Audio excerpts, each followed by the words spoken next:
नमस्ते, म सुमन पौडेल। तपाईहरुलाई आज म जीपीएस को बारेमा जानकारी दिन गइरहेको छु।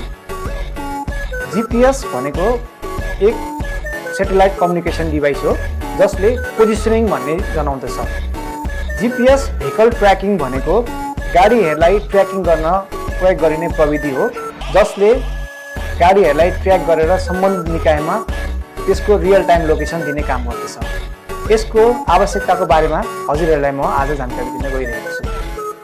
कुनै पनि भेहिकल ट्र्याकिङ गर्न वा कुनै पनि वस्तु ट्र्याकिङ गर्नको लागि एउटा थर्ड पार्टी डिभाइस यस्तो खालको डिभाइसहरु इन्स्टलेसन गर्नुपर्ने हुन्छ, जसको लागि विभिन्न मार्केटमा ट्र्याकिङ डिभाइसहरु पाउँछ। त्यो ट्र्याकिङ डिभाइस लगाएर मोबाइल एप्लिकेसनको सहायता वा वेब एपको सहायताले त्यो वस्तुहरुलाई ट्र्याकिङ गरिन्छ भने त्यसलाई जीपीएस ट्र्याकिङ भनिन्छ र यो अहिले एकदमै प्रचलित रूपमा बढ्दै गइरहेको छ। यो खालको प्रविधिहरु जस्तो पनि भेहिकल ट्र्याकिङमा प्रयोग गर्न सकिन्छ।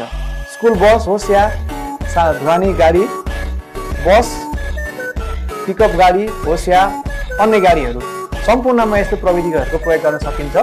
र हाम्रो आफ्नो एउटा प्रविधि रहेको छ लुना आईओटी भन्ने।